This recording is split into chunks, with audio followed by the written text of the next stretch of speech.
nuevos. Y no es que yo quiera volver con un discipulado para que algunos quizás se sientan como nuevos o primerizos en esto, sino que es una palabra que Dios ha traído a mi corazón para poder compartirla con ustedes, porque la base para todo lo que Dios quiera edificar en nuestras vidas tiene que ser primero un discipulado para transformarnos en discípulos, discípulos con carácter, discípulos comprometidos, discípulos verdaderos, y de ahí el Señor comienza a trabajar con nosotros, hermanos, y a delegarnos responsabilidades y a darnos a nosotros de acuerdo en las capacidades que también el Señor puede ver en nosotros. Y como tenemos este llamado nosotros, no solo a la proclamación del Evangelio, sino también a ser discípulos. Ustedes lo saben, el llamado está en San Mateo capítulo 28, para recordarlo y comenzar ya lo que es la administración de la palabra. Hay un llamado a ser discípulos. Y en el capítulo 28 del libro de San Mateo, entonces, quiero leer ahí desde el versículo 18 al 20, dice la palabra del Señor: y Jesús se acercó y les habló diciendo: toda potestad me es dada en el cielo y en la tierra, por tanto, id y haced discípulos a todas las naciones, bautizándolos en el nombre del Padre y del Hijo y del Espíritu Santo, enseñándoles que guarden todas las cosas que os he mandado, y he aquí, yo estoy con vosotros todos los días hasta el fin del mundo. Amén.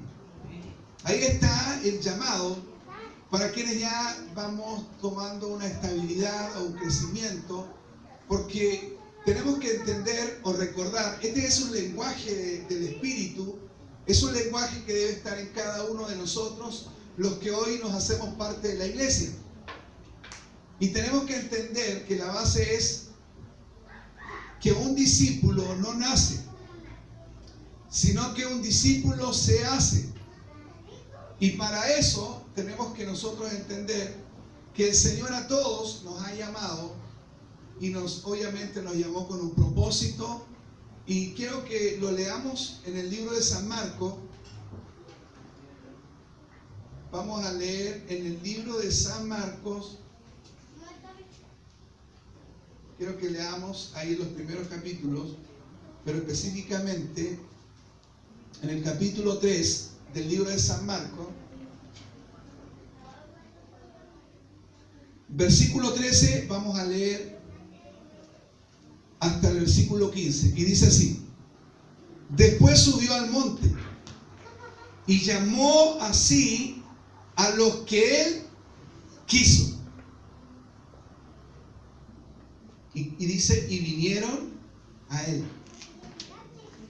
Y estableció a 12.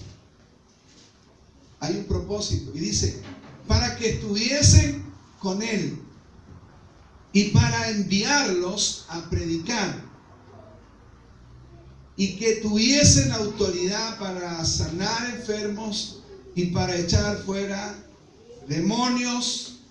Y luego dice a Simón, a quien puso por sobrenombre Pedro, y usted sigue leyendo, y ahí están los apóstoles. Dice que él establece a 12, pero de entre los 12 iba a haber alguien que al final lo iba a traicionar, y nos referimos nosotros a Judas, el Iscariote. Pero él los llama de acuerdo a como él quiso. ¿Cuántos saben que nosotros no es que elegimos a Dios, sino que él nos elige a nosotros? Yo quiero eso leerlo en el libro de San Juan. Vamos a ir rápidamente al libro de San Juan también. En el capítulo 15, ahí leemos la palabra del Señor. Versículo 16, dice así: no me elegisteis vosotros a mí, sino que yo os elegí a vosotros, y os he puesto para que, escuchen, vayáis y llevéis fruto, y vuestro fruto permanezca, para que todo lo que pidáis al Padre en mi nombre, Él os lo dé. Así que usted y yo fuimos elegidos por Él. Alabado sea el Señor. No es que nosotros nos elegimos para acercarnos a Él, sino que Él claramente nos ha elegido y nos ha elegido con un propósito. El propósito es claro en el libro de San Marcos, decíamos, en el capítulo 3, y el propósito es para que estemos con Él y para que en el proceso que nosotros estemos con Él, Él a nosotros nos pueda enseñar y preparar y capacitar. Porque si leemos los textos, dice claramente, después subió al monte y llamó así a los que Él quiso y vinieron a Él, y estableció a 12 para que estuviesen con Él y para enviarlos a predicar. Amén. Mire, en el libro de San Mateo, quizá vamos a usar de muchos versículos y vamos a usar algunos libros acá de los evangelios, pero porque es fundamental. El Señor nos formará y hará de nosotros discípulos. También quiero hacer un alcance. Un discípulo es simplemente, la definición es que es un alumno o un aprendiz. Y no es que nace la palabra discípulo desde los tiempos de Jesús, sino que desde antes ya era algo que entre los griegos se usaba, el maestro, el discípulo. Y para allá, en ese entonces, los griegos entendían lo que era un discípulo y cuánto estos se debían a sus maestros. Y para ellos, sus maestros eran muchas veces más importantes que sus propios padres, que sus madres, que sus mujeres, que sus propios hijos y que su propia familia. Por eso es que Jesús después comenzó a enseñar y Él comenzó a decir que obviamente para nosotros nuestro maestro, nuestro Señor, debe ser obviamente lo más importante. Pero quiero leer en el capítulo 5 de San Mateo, para corroborar lo que estamos leyendo, versículo 1, capítulo 5, versículo 1 dice: viendo la multitud, subió al monte y sentándose, fíjese, vinieron a Él, ¿quiénes? Sus discípulos. ¿Ve? O sea, ¿quiénes son los que se acercan a Él o vienen a Él? Sus discípulos. Porque tenemos que nosotros entender que en ese tiempo habían discípulos y habían otros que se decían llamar discípulos, pero en realidad no lo eran. Era la gran multitud que iba atrás de Jesús, pero realmente ellos no habían creído en Él ni lo habían reconocido por lo que Él era. O sea, Él era el Hijo de Dios. Y luego dice así, versículo 2 del capítulo 5: y abriendo su boca les enseñaba, diciendo. Cuando ellos se acercan a Jesús, Él comenzó a abrir su boca y comenzó a enseñarles. ¿Qué les comenzó a enseñar? Y aquí que nos encontramos las bienaventuranzas. Porque Él quería formar en ellos a verdaderos discípulos, para poder edificar con ellos y para lograr hacer todo lo que uno, de acuerdo a lo que uno ha leído y puede corroborar con las Escrituras, todo lo que Él comenzó a hacer con los apóstoles en el inicio de lo que fue la iglesia primitiva, en el libro de los Hechos. Él comenzó un avivamiento, un despertar que comenzó a impactar a miles, porque la primera predicación de Pedro afectó a 3,000. Luego comenzó a predicar y a enseñar y fueron 5,000. Y la iglesia de un momento a otro comenzó a crecer. Pero así como comenzó a crecer, también comenzó a ser perseguida. Amén. Y los apóstoles ahora, que de discípulos ahora se llaman apóstoles, hombres enviados, con una palabra, con una convicción, ellos estaban dispuestos a dar sus vidas. Ahora el discipulado es como la base para que Dios comience a edificar. Hablar de discipulado no es como volver atrás, sino que es un lenguaje que siempre tenemos que recordar. Amén. Porque fueron los discípulos los que terminaron siendo enviados. Amén. Y fueron los discípulos los que recibieron la enseñanza directa. Amén. Fueron ellos. Ellos fueron llamados, ellos venían a Él, ellos iban detrás de Él, porque Dios, a través de Jesús, estaba formando en ellos un carácter. ¿Qué estaba formando en ellos? Un carácter. ¿Qué es o cómo se puede definir la palabra carácter? Y se define como un conjunto de habilidades que hay en una persona, que al mismo tiempo lo distingue de otra en su modo de ser, de vivir y de actuar.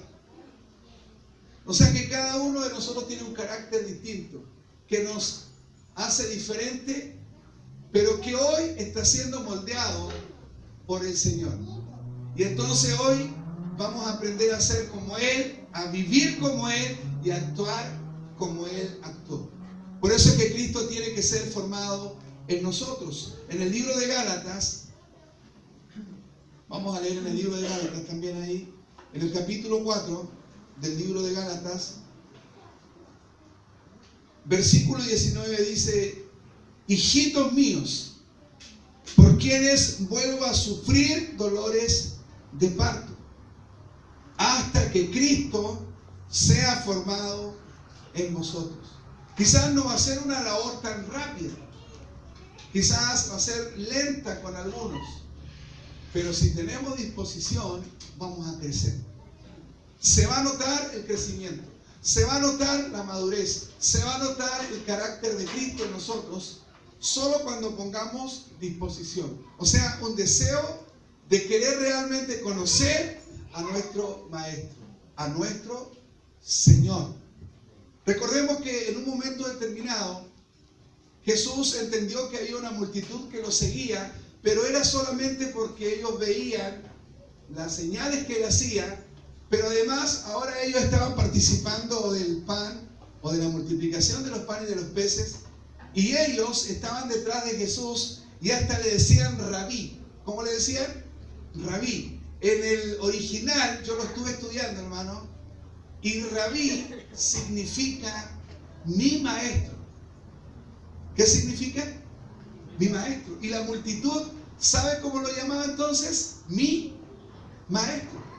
Pero en realidad Jesús se sintió como ofendido, porque cuando le dicen mi maestro, él entonces le declaró lo siguiente. San Juan capítulo 6, ahí vamos a leer, y espero que todos, hermanos, puedan estar atentos. Yo creo que nos hace bien recibir a nosotros la palabra del Señor. En el capítulo 6 del versículo 25 dice: y hallándole al otro lado del mar, le dijeron, San Juan capítulo 6 versículo 25, que le dijeron rabí, o sea, mi maestro. ¿Cuándo llegaste acá? Versículo 26 dice: respondió Jesús y le dijo: de cierto digo, ¿qué me buscáis?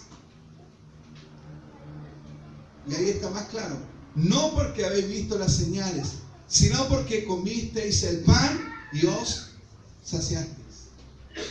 Jesús descubre lo que realmente hay en sus corazones. Ellos solo le estaban diciendo rabí o mi maestro por lo que ellos estaban viendo, por lo que ellos estaban comiendo. Pero ellos realmente no le estaban creyendo que realmente era el Cristo, el ungido, el Hijo de Dios o el pan de vida como Él se manifestó. ¿Cómo lo podemos corroborar? En el mismo capítulo 6, desde el versículo 27 les dice así: trabajad no por la comida que perece, sino por la comida que a vida eterna permanece, la cual el Hijo del Hombre os hará, porque a este, así miren, porque a este, como que Él se señaló. ¿Ve? Dice, señaló Dios el Padre. Entonces le dijeron: ¿qué debemos hacer para poner en práctica las obras de Dios? Respondió Jesús y le dijo: esta es la obra de Dios, que creáis en el que Él ha enviado. Le dijeron entonces: ¿qué señal pues haces tú para que veamos y te creamos? ¿Qué obra haces? Y era como ridículo, porque ellos venían viendo que las señales y el milagro de la manifestación, de la multiplicación de los panes y de los peces. O sea, no es cuerdo lo que ellos le dicen. Porque ellos le dicen, ¿qué señal pues haces? Capítulo 6, versículo 2 del libro de Juan ahí, dice que le seguía gran multitud porque veían las señales que hacían los enfermos. O sea, ellos estaban conscientes de lo que ellos estaban viendo. O sea, era una realidad, los enfermos se sanaban, los endemoniados se liberaban. Y ahora algo más tangible, el pan se multiplicaba y los peces también se multiplicaron, algo que ellos vieron. Y fue un milagro sorprendente. Pero están confundidos cuando Jesús les manifestó y les dijo, porque a este señaló Dios el Padre. Y luego les dice lo siguiente, versículo 31, capítulo 6, versículo 31. Nuestros padres comieron el maná en el desierto, como está escrito, pan del cielo les dio a comer. Versículo 35, Jesús les dijo, yo soy el pan de vida. El que a mí viene nunca tendrá hambre, y el que en mí cree no tendrá sed jamás. ¿Qué les dijo él? Yo soy el pan de vida. O sea, él se estaba manifestando claramente, no solo a los 12, sino también ahora a la multitud, que le llamaba, ¿cómo le llamaban? Rabí, mi maestro, era como que le querían decir, pero en realidad ellos no estaban creyendo. Versículo 40 del capítulo 6 de San Juan. Y esta es la voluntad del que me ha enviado, que todo aquel que ve al Hijo y cree en Él tenga vida eterna, y yo le resucitaré en el día postrero. Versículo 41. Murmuraban entonces de Él los judíos. ¿Qué hacían los supuestos discípulos? Murmuraban. ¿Qué era lo que hacían? Murmuraban. Y yo definí eso, ¿qué significa ahí murmurar, hermano? Y en realidad significa rezongar. No es que la murmuración que hoy nosotros tenemos en la mente es como quizás saber de que alguien habló mal de mí. No, acá específicamente los judíos era como que ellos al oír a Jesús decir que Él era el pan de vida que había descendido del cielo, y al oír que Él se señala como el enviado de Dios, ellos como que comenzaron a rezongar, como a hacer una cosa así como como ¿usted no se dice ha oído rezongar a un animalito? ¿A un cerdito? Ellos como que le hacen como el demonio de Tasmania, hermano, para que hay como que vino con más feria. Entonces ellos lo oían y era como los niños cuando uno a veces los envía a hacer algo y uno les está diciendo ahí cómo hay que hacer esto, como que para ir rezongando. También significa refunfuñar o gruñir. No sé si te ha oído decir que este es un gruñón, porque le están pidiendo que haga algo, pero están así como no. Entonces ellos comenzaron a murmurar, en realidad a rezongar y a decir simplemente por un motivo, porque había dicho, estamos en el versículo 41, yo soy el pan que descendió del cielo. Fíjese, eso provocó ¿qué cosa? Murmuración. Pero ¿en quiénes provocó murmuración? En los que decían ser discípulos. Provocó murmuración en quienes iban detrás de Jesús, aparentemente buscando a Jesús. Y así como que tiene un tono como de una actitud piadosa, pero en realidad ellos solo estaban detrás de lo que Jesús les podía dar. Versículo 41, entonces murmuraban entonces de él los judíos, porque había dicho yo soy el pan que descendió del cielo, y se corrobora. Y decían, y así rezongando, no se olvide, como rezongando, ¿no es este Jesús el hijo de José, cuyo padre y madre nosotros conocemos. Luego decían, ¿cómo pues dice este, del cielo he descendido? O sea, ¿cómo puede decir este que él descendió del cielo si nosotros lo conocemos? Sabemos quién es su papá, quién es su mamá. Y muchas veces nos puede pasar a nosotros cuando vamos con una palabra a bendecir a otros. Capaz que la gente te mira y te dice o murmura diciendo, pero ¿quién se cree ahora? ¿Y acaso se cree el Hijo de Dios? ¿Acaso se cree alguno de los profetas? Yo lo conozco, sé quién era. Escuchen, sé quién era. Sí, tiempo pasado. Pero ¿quiénes somos hoy? Somos hijos de Dios, con una bendición y con muchas cosas que Dios nos ha dado, que en otro tiempo no las teníamos, pero que hoy Dios ha puesto en nuestras manos para bendecir. Y entonces la multitud de hermanos murmuraba de él y decía, nada que ver. ¿Cómo se puede hacer pasar por Jesús? De hecho, el versículo 43 del mismo capítulo 6 del libro de San Juan dice que Jesús respondió y les dijo, no murmuréis entre vosotros. Y Jesús tenía todo claro, porque Él conocía lo que había en el corazón de ellos. Por eso es que, fíjense que en el capítulo 6, versículo 60, dice que al oírla muchos de sus discípulos dijeron, dura es esta palabra, ¿quién la podrá oír? O significa, ¿quién la podrá obedecer? A ellos les parecía la palabra como ofensiva o confrontativa, pero en realidad ellos la veían de esa manera porque todavía ellos no la aceptaban como de quién venía, como realmente el Hijo de Dios. Fíjense que esta misma multitud, hermano, de los que iban detrás de Jesús, fueron los que también se recuerdan que Él tuvo como una entrada triunfal cuando Él iba hacia Jerusalén, y las multitudes comenzaron a decir, Hosana al Hijo de David, Hosana, ¿sí?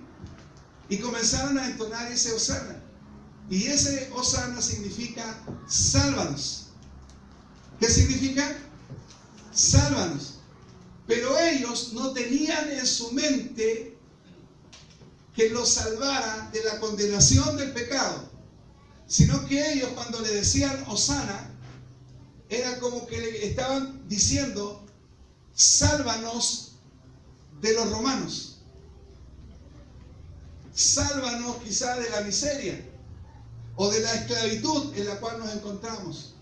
Pero ellos no decían, sálvanos de la condenación del pecado, porque ellos no entendían que realmente Jesús era el Hijo de Dios.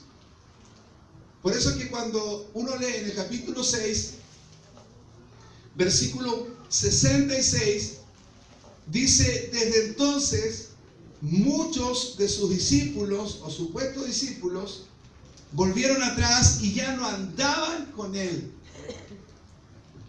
¿Por qué ya no andaban con Él? Porque en realidad ellos nunca habían creído en Él. En otras palabras, ellos nunca se habían convertido, nunca habían nacido de nuevo, nunca habían tenido una experiencia real con Jesucristo. Y entonces muchos volvieron atrás. Y en el versículo 67 dice, dijo entonces Jesús a los 12. ¿Qué les dijo?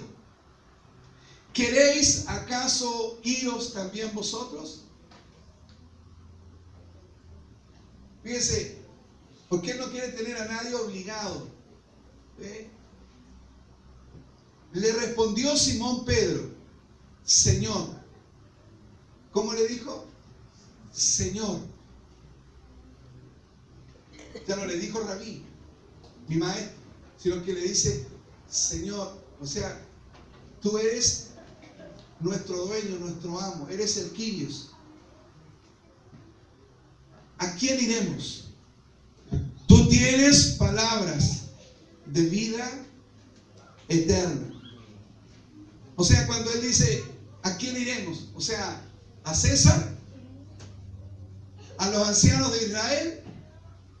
¿A quiénes iremos? ¿Donde Poncio Pilato? Ellos no tienen lo que tú tienes. Y lo que tú tienes, ¿cómo se llama? Palabras de vida eterna. Y luego manifestó lo siguiente: y nosotros hemos creído y conocemos que tú eres el Cristo, el Hijo del Dios viviente. Jesús le respondió: ¿no os he escogido yo a vosotros los 12?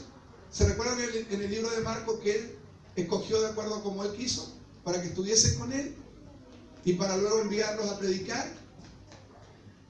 Y luego les dice lo siguiente: y uno de vosotros es diablo. Él elige a los 12, pero uno era diablo. Ahora, ¿Jesús lo sabía? Claro que sí. Y sabía que él le iba a entregar, o sea, él lo sabía todo. Judas tuvo su oportunidad de cambiar, quizás hasta de nacer de nuevo, pero no lo hizo, no cambió, no se rindió. Al final se transformó en el hijo de perdición. Pero Jesús les declaró: uno es diablo. O sea, uno es adversario. Uno es un opositor a estas verdades. Y fíjense que Judas estaba entre los 12 y parecía espiritual, porque ustedes saben que él fue comisionado por los 12. ¿Se recuerdan eso, no? Que hay una misión y que está en el libro de Lucas, en el capítulo 9. Ahí está lo que se llama la misión de los 12. Y entre los 12, ¿quién estaba ahí? Judas, el Iscariote, el que le iba a entregar por unas monedas de plata. Dice en el capítulo 9, versículo 1, nuevamente dice: habiendo reunido a sus, ¿cuánto? 12 discípulos, les dio poder y autoridad sobre los demonios y para sanar enfermedades, y los envió a predicar el reino de Dios y a sanar a los enfermos. Y les dijo: no toméis nada para el camino, ni bordón, ni alforja, ni pan, ni dinero, ni llevéis 2 túnicas. Y en cualquier casa donde entréis, quedad allí, y de allí salid. Y donde quiera que no os recibieren, salid de aquella ciudad y sacudid el polvo de vuestros pies en testimonio contra ellos. Los envió, los comisionó, porque eran discípulos. ¿Qué eran? Discípulos, o sea, eran alumnos, eran aprendiz. Ellos estaban en el proceso de la formación. ¿Se recuerdan que en el capítulo 5 de San Mateo, él les comenzó a enseñar? Ellos se acercaron y les comenzó a enseñar. ¿Quién fue lo primero que les comenzó a enseñar? Las bienaventuranzas. Y se recuerda que la primera bienaventuranza dice: bienaventurados los pobres. Luego dice el Espíritu. Porque si solamente dice bienaventurados los pobres, hubiésemos tenido que pensar que cualquiera que no tenga una buena condición en cuanto a los dineros o a los bienes materiales, quizás podía entrar en esta bienaventuranza, pero no. Luego dice los pobres en espíritu. Y ahí la palabra pobre significa un mendigo. Y un mendigo es alguien que tiene necesidad de todo. ¿Y qué hace un mendigo? Pedir.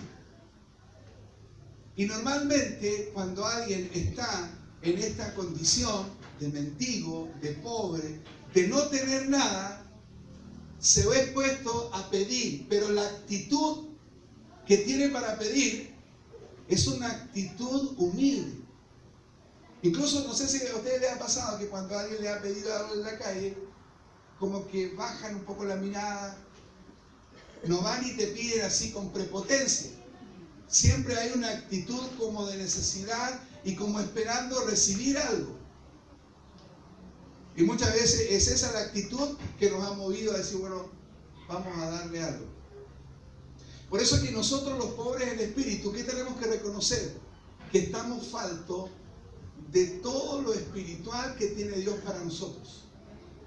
Y cuando vamos con esa actitud de que estamos faltos de sabiduría, estamos faltos de gracia, estamos faltos de autoridad, estamos faltos de esto y de lo otro, ¿qué hace Dios que lo tiene todo? Él nos comienza a dar. Ustedes saben que en un momento el apóstol Santiago dice que si alguno está falto de sabiduría, pídala a Dios, el cual dará abundantemente a todo aquel que le pida. Y dice que va a dar sin reproche. O sea que todo aquel que pida, en ese aspecto, el Señor te va a dar, así.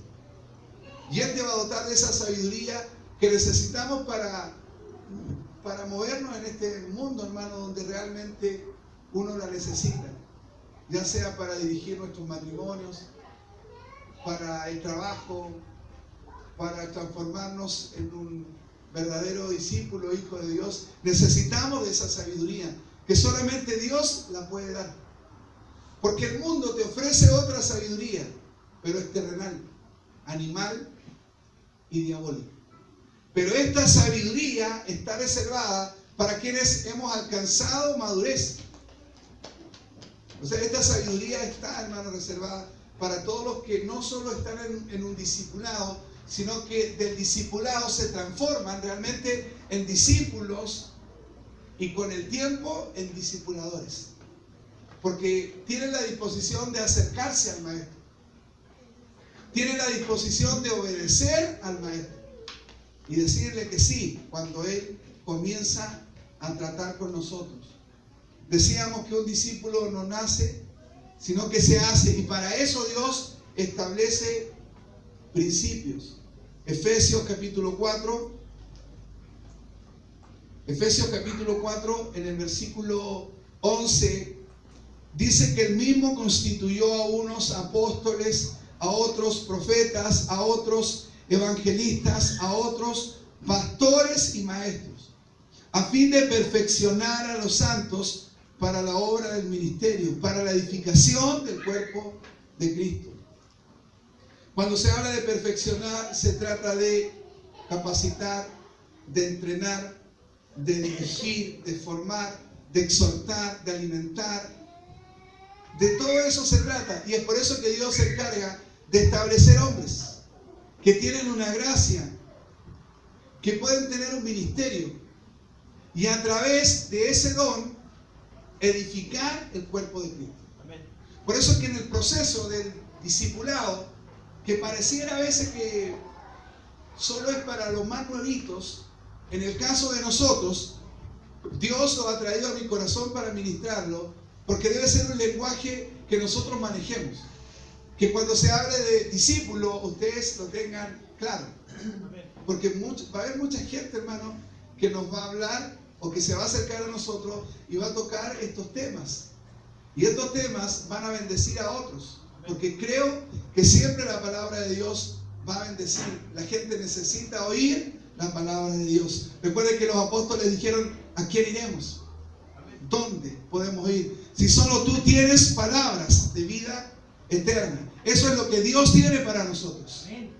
Y en este proceso, Dios usará de todo lo que necesitamos. Estará su palabra para que entonces nos vamos transformando en discípulos con un compromiso o con una pasión y una entrega que va a ser muy notoria.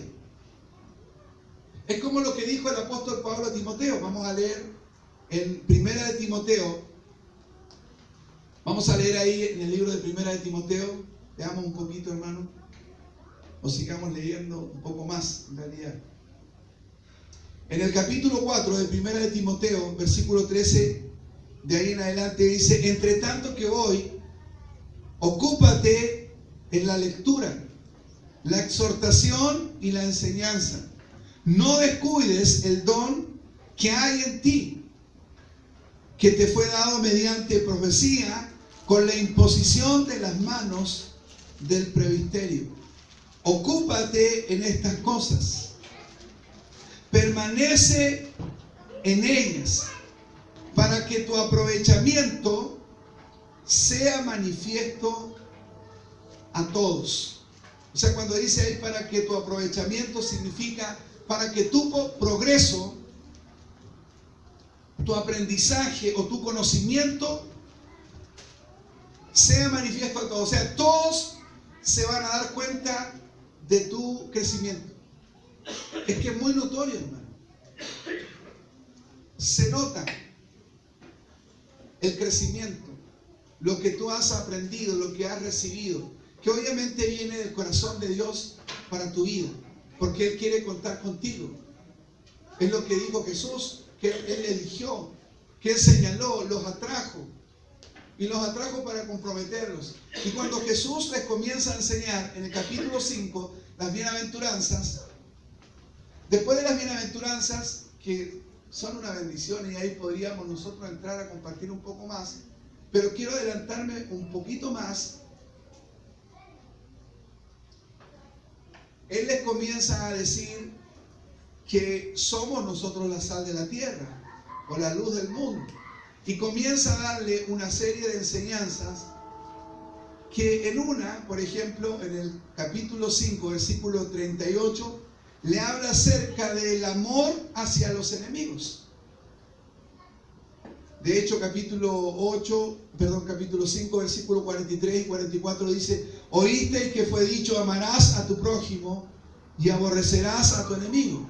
Pero yo os digo, amad a vuestros enemigos, bendecid a los que os maldicen, haced bien a los que os aborrecen, orad por los que os ultrajan y os persiguen. Porque tiene que llegar el momento, hermano, en que se note que el amor de Dios está en nosotros. Y cuando el amor de Dios está en nosotros, vamos a tener la oportunidad en algún momento de bendecir a nuestros enemigos. O vamos a tener la libertad de orar por ellos. Y si en algún momento podemos hacerles bien, lo vamos a hacer. Porque cuando Dios amó al mundo, no solo amó a los buenos o a los que merecían ser amados por Él, sino que Él amó a todo el mundo, a todos. Y a esos todos, uno sabe que entre ellos hay buenos y malos. Hay gente de nuestro agrado y otros que no son de nuestro agrado, pero Dios los amó. Pero eso no significa que porque los amó obviamente van a ser salvos, sino que se salvan los que creen. Pero Él los amó. Él nos sigue amando. Y Él espera que nosotros también, con ese amor ágape, también amemos a los enemigos de la obra. Entonces Dios, a través de Jesús, comienza a manifestar la enseñanza, porque Él quería que los discípulos crecieran. Él sabía que tenía un cierto tiempo para estar con ellos. Él sabía que no iba a estar siempre con ellos. Sabía que un día Él iba a tener que darse el sacrificio, Él tenía que llegar a la cruz, iba a llegar ese momento. Él lo sabía, estaba consciente de todo eso. Y necesitaba enseñarles, por eso les comenzó a enseñar. Y en un momento determinado también le habló acerca del afán y de la ansiedad, para que ellos estuvieran tranquilos.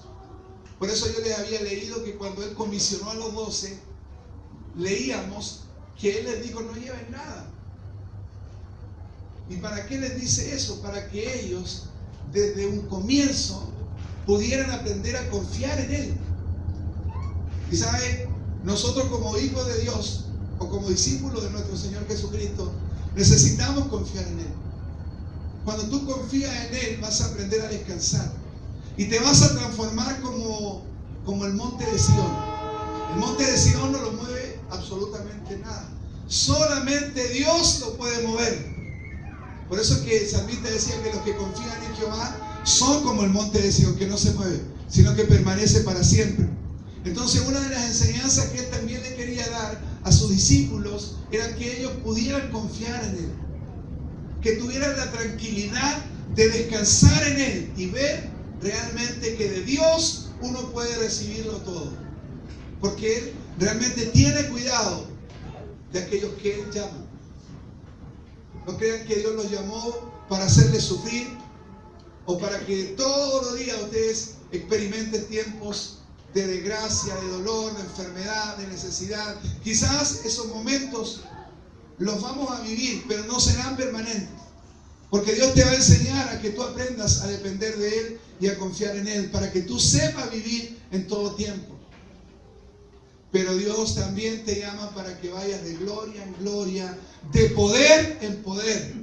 Porque una de las cosas que quería hacer Jesús era dotar de autoridad a quienes Él había traído hacia Él, para enviarlos y para que fueran confiando que con Él ellos no iban a tener problemas.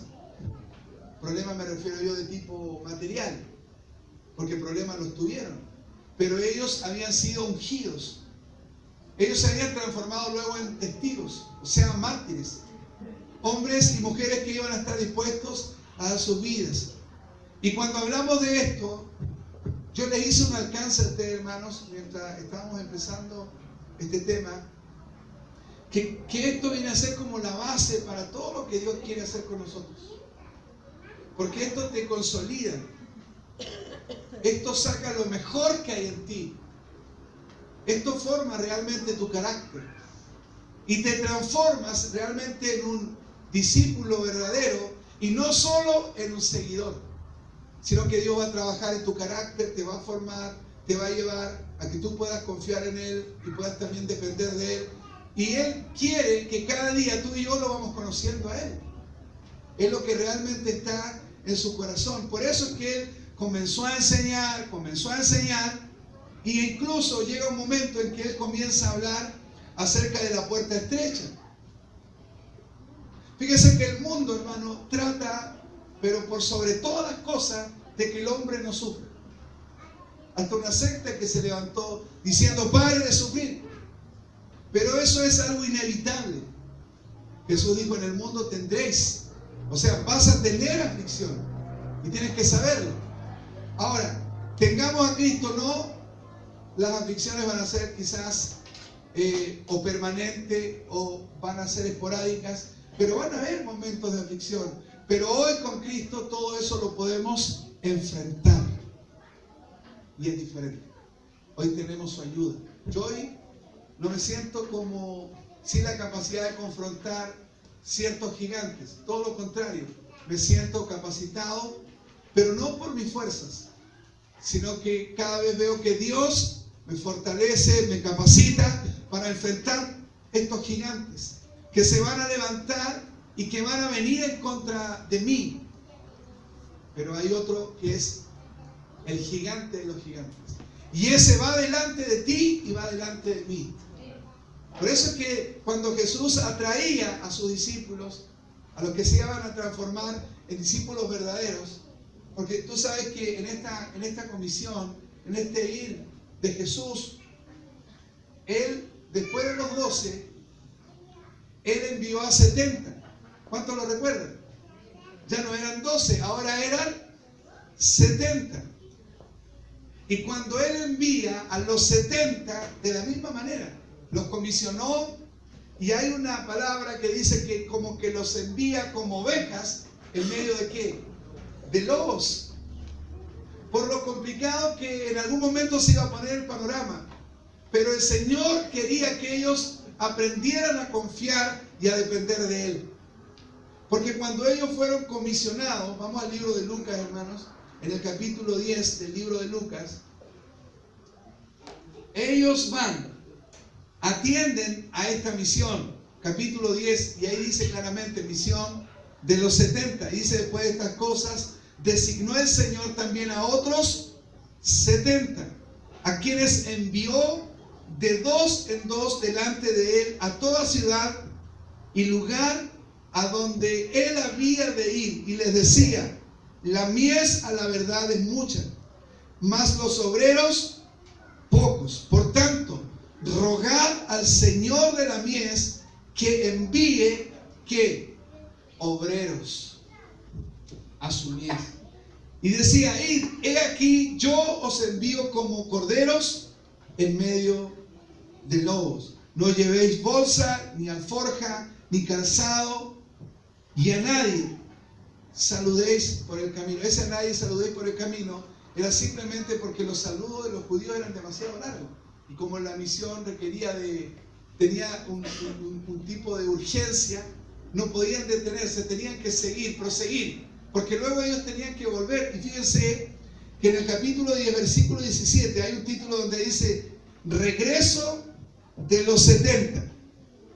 Y dice, volvieron los 70 con tristeza, desanimados, como dice, con gozo, diciendo, Señor, aún los demonios se nos sujetan en tu nombre. ¿Cómo volvían ellos después de haber sido comisionados o enviados de dos en dos? Volvieron gozosos. Y ellos decían, aún los demonios se nos sujetan en tu nombre.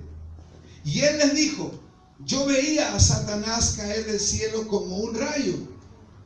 He aquí os doy potestad de hollar serpientes y escorpiones y sobre toda fuerza del enemigo, y nada os dañará. Pero no os regocijéis de que los espíritus se os sujeten, sino regocijaos de que vuestros nombres están escritos en los cielos. Para Jesús era más importante eso, porque lo demás era añadido. Porque estas señales seguirán a los que creen en mi nombre. Si ellos estaban creyendo, eso iba a ser como el pan de cada día, iba a ser lo cotidiano. Pero él les dijo, no, gócense, alégrense de que vuestros nombres estén inscritos. ¿Qué significa eso? Asegúrense de que ustedes son conocidos en el mundo espiritual y que sus nombres realmente están ahí, reconocidos. Que realmente ustedes nacieron de nuevo y que hoy son definitivamente hijos de Dios. Mira, versículo 21. En aquella misma hora Jesús se regocijó en el Espíritu y dijo, yo te alabo, oh Padre, Señor del cielo y de la tierra, porque escondiste estas cosas de los sabios y de los entendidos y las has revelado a los niños. Un niño, usted sabe que depende absolutamente de su papá. A su papá le va a creer todo y él no va a estar pensando que le va a faltar, porque sabe que está su papá. Él depende, él confía, él espera. Él no está preocupado ni de la cuenta de fin de mes, ni de las de... Él no tiene ningún problema. Por eso es que él dijo, Padre, porque así te agradó. Versículo 22. Todas las cosas me fueron entregadas por mi Padre, y nadie conoce a quien el Hijo sino el Padre, ni quién es el Padre sino el Hijo, y aquel a quien el Hijo lo quiera revelar. Y volviéndose a los discípulos, les dijo aparte, bienaventurados los ojos que ven lo que vosotros veis. ¿Qué les estaba diciendo? Ustedes son felices, o debieran estar gozosos, porque me ven. Decía Jesús a los discípulos, porque, versículo 24, os digo que muchos profetas y reyes desearon ver lo que vosotros veis y no lo vieron, y oír lo que oís y no lo oyeron. Fíjense que nosotros no somos de ninguna de esas generaciones, ni lo vimos, ni éramos de lo que lo queríamos ver. Nosotros somos de la generación de la que Jesús le habló a Tomás cuando le dijo, Tomás, no seas incrédulo, sino creyente. Bienaventurados todos los que no vieron y creyeron. Esa es esta generación, que no viendo ha creído. ¿Y a quién hemos creído? A nuestro Señor Jesucristo. Y debemos de dar gracias a Dios por lo que Él comenzó a provocar. Porque la salvación te la dio, la puso en tus manos. Tú creíste y quizás al comienzo no valoraste todo lo que Él te dio. Perdón de pecado, liberación de la condenación del infierno. Pero hoy Él te ha acercado a Él y tú has venido a Él. Y Él te comienza a enseñar, Él te comienza a formar. Y escúchame, no solo yo tengo el libro, este libro también lo tienes tú. Y tú puedes corroborar, y además tu espíritu te puede dar testimonio si esto es así o simplemente esto es un cuento. algo humano, algo que con mucha inteligencia a alguien se le ocurrió, pero nuestro espíritu nos dice no, esta es la palabra de Dios y esta es la palabra que nosotros nos hará crecer, porque con la ayuda del Señor nos vamos a transformar en discípulos realmente comprometidos. Ustedes saben que en un momento determinado Jesús les habló acerca de su cuerpo, de partir su cuerpo, de partir el pan o de celebrar la cena. Y eso tiene mucho significado, porque eso significa participar de los padecimientos que Jesucristo también padeció. Y Él dice que ejemplo nos ha dado, para que también nosotros sigamos sus pisadas. El ejemplo ya lo hemos recibido. Quizá a lo mejor puede que nos cueste entender o aceptar realmente el desafío, o a veces podemos llegar a pensar que a lo mejor es demasiada exigencia. Pero yo le quiero preguntar algo a usted, como papá, como mamá. No siempre le estamos nosotros enseñando a nuestros hijos. Y quizás muchas veces podemos hasta parecer para nuestros hijos como cargante, como pesado. Porque nosotros cuando le exigimos algo, le pedimos algo, no es solo por nuestro bien, es por el bien personal de ellos. Y tú le puedes decir algo y ellos pueden rezongar. Recuerden que pueden ir como crujiendo así entre dientes. Porque no les gusta que uno les diga esto es lo que tienes que hacer, esto te conviene, esto te va a ayudar. Ellos no captan que es por el bien de ellos. Y no solamente les enseñamos una vez, sino que hay que repetirlo una y otra vez. Normalmente los papás siempre estamos esperando que los hijos crezcan rápido. Pero es todo un proceso también. Y no crecen rápido. Tampoco crecen estirándolos. Sino que hay que tener paciencia y mucho amor y mucha entrega, hermano. Porque hay que estar pendiente de ellos. Cuando están chiquititos no te valoran mucho. No captan lo que tú tienes que hacer y todo lo que significa ser papá. Pero llega un momento en que obviamente ellos pueden entender. Y es como similar también en lo del reino. Quizás al comienzo, cuando comienzan a oír instrucciones como estas, parecieran como una carga, como que es una demanda que creo, y a veces el enemigo nos puede hacer pensar de que podremos nosotros quizás cumplir con esas demandas o esos requisitos. Pero sabe, todos nosotros podemos cumplir con esto. Podemos hacer incluso cosas que quizás muchas veces nosotros no logramos entender humanamente que podemos nosotros con la gracia del Señor. Porque realmente Dios comienza a trabajar con nosotros. Y quiere enseñarnos. Nos ha apartado para que hoy seamos parte de su reino. Y un día Él confía que Él puede contar con nosotros. Y Él puede enviarnos a nosotros a una labor determinada. O hacer algo que quizás hoy puede que no esté en mi mente. O no está en mis prioridades o anhelos. Pero si Dios te llamó y te señaló entre millones, es porque Él sabe que puede contar contigo. Y Él sabe que tú puedes. Y para eso, en este proceso o en este camino a transformarnos realmente en verdaderos discípulos, tenemos que poner disposición. Tenemos que poner simplemente una disposición, un deseo de querer hacer lo que Dios dice. Porque o nos disponemos o a la larga va a salir a luz realmente quiénes son los que realmente han tenido una experiencia con Dios, o simplemente quizás se van a manifestar los que nunca conocieron a Dios y que estaban pero no eran de nosotros y se terminaron saliendo porque nunca fueron de nosotros. Pero los hijos de Dios, mira, tienen también una característica: son de los que van a permanecer y jamás se volverán atrás. ¿Qué significa? Que nunca se volverán a la vida pasada. Quizás van a errar el camino, quizás se van a deslizar, quizás se van a caer, pero cuando se caigan, ¿qué van a hacer? Se van a levantar. Cuando se salgan del camino, van a reconocer su pecado. Y el Señor, cuando nos oye a nosotros, que confesamos nuestro pecado, Él es fiel y justo para perdonarnos y nuevamente seguir trabajando con nosotros, porque cada día le vamos a conocer más y más y más y más, y lo vamos a conocer, y entonces Él va a poder hacer todo lo que Él ya comenzó en nosotros. Todo lo que Él ya comenzó, Él no lo va a dejar a medio, porque Él no es un Dios mediocre.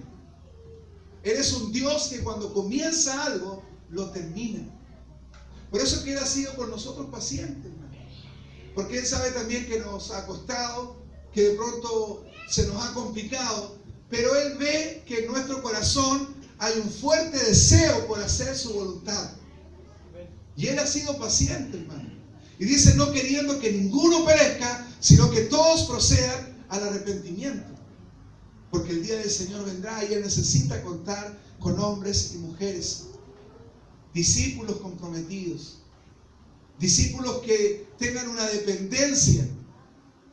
Por eso es que Él decía, bienaventurados los pobres en espíritu. Bienaventurados. ¿No le hace recordar a un rey llamado Josafat? Cuando se habla de alguien que tiene una necesidad, yo rápidamente entonces recuerdo a Josafat, un rey. Segunda de Crónicas, en el capítulo 20, que se dio en un momento de aprieto, de dificultad. Y él no corrió a buscar la ayuda en un cualquiera. Él se volvió a Dios. ¿A quién se volvió? A Dios.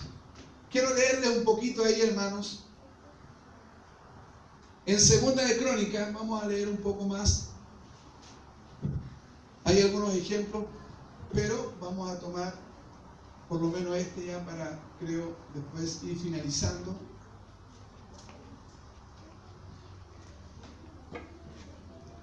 En el capítulo 20 dice, victoria sobre Moab y Amón.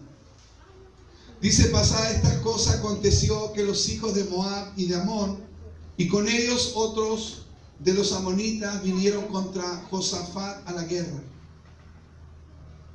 Y acudieron algunos y dieron aviso a Josafat, diciendo, contra ti viene una gran multitud del otro lado del mar, y de Siria. Y dice, y he aquí están en Hasezón Tamar, que es en Gadí. Entonces él tuvo temor, y Josafat humilló su rostro para consultar a Jehová e hizo pregonar ayuno a todo Judá. ¿Qué es lo que hizo Josafat? Se humilló y motivó a todo Judá. Versículo 5. Entonces Josafat se puso en pie en la asamblea de Judá y de Jerusalén, en la casa de Jehová, delante del atrio nuevo, y dijo, Jehová, Dios de nuestros padres, ¿no eres tú Dios en los cielos y tienes dominio sobre todos los reinos de las naciones? ¿No está en tu mano tal fuerza y poder que no hay quien te resista? Dios nuestro, ¿no echaste tú los moradores de esta tierra delante de tu pueblo Israel y la diste a la descendencia de Abraham, tu amigo, para siempre? Versículo 12. Oh Dios nuestro, ¿no los juzgarás tú? Porque en nosotros no hay fuerza contra tan grande multitud que viene contra nosotros. No sabemos qué hacer, y a ti volvemos nuestros ojos. Alabado sea el Señor. Eso es lo que espera Dios oír de nosotros. No tenemos fuerza, no sabemos dónde volver nuestra mirada, no sabemos qué hacer. Estamos en una necesidad tuya total. Y obviamente Josafat comenzó a hacerle algunos recuerdos, pero él rinde su corazón porque él sabía que de él podía venir la ayuda. Versículo 14, y estaba allí, dice, Jaasiel, hijo de Zacarías, hijo de Benaía, hijo de Jahiel, hijo de Matanías, levita, de los hijos de Asaf, sobre el cual vino el Espíritu de Jehová en medio de la reunión, y dijo: oíd Judá todo, y vosotros moradores de Jerusalén, y tú rey Josafat, Jehová os dice así: no temáis ni os amedrentéis delante de esta multitud tan grande, porque no es vuestra la guerra, sino de Dios. ¿Sabe esta frase, hermano? Estas palabras me alientan. Esto no es con espada, no es con ejército. Hay cosas que hoy humanamente yo me declaro incompetente. Hay cosas que sé que yo no las puedo hacer, pero sé que Él lo puede hacer. Por eso yo de un momento a otro dije: no trataré más de convencer a través de una enseñanza o de una predicación a alguien, que lo haga el Espíritu Santo. O sea, porque si no, le estoy yo ayudando al Espíritu Santo. Y es Él, o sea, el Espíritu Santo, quien quiere realmente hacer la obra. Él quiere convencer de pecado, de justicia y de juicio. Lo que yo tengo que hacer es enseñar y compartir y ministrar la palabra del Señor, para que sus hijos, sus discípulos, sean entrenados, alimentados. Entonces acá el mensaje es: no temas.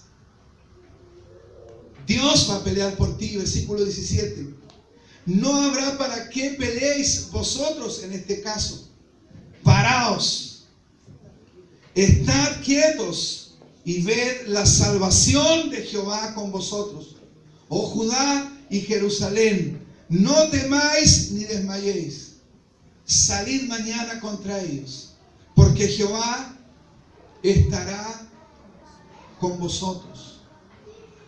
Y dice luego: y cuando se levantaron, versículo 20, por la mañana, salieron al desierto de Tecoa, y mientras ellos salían, Josafat, estando en pie, dijo: oídme, Judá y moradores de Jerusalén, creed en Jehová vuestro Dios y estaréis seguros. Creed a sus profetas y seréis prosperados. Y habido consejo con el pueblo, puso a algunos que cantasen y alabasen a Jehová, vestidos de ornamentos sagrados, mientras salía la gente armada, y que dijesen: glorificad a Jehová, porque su misericordia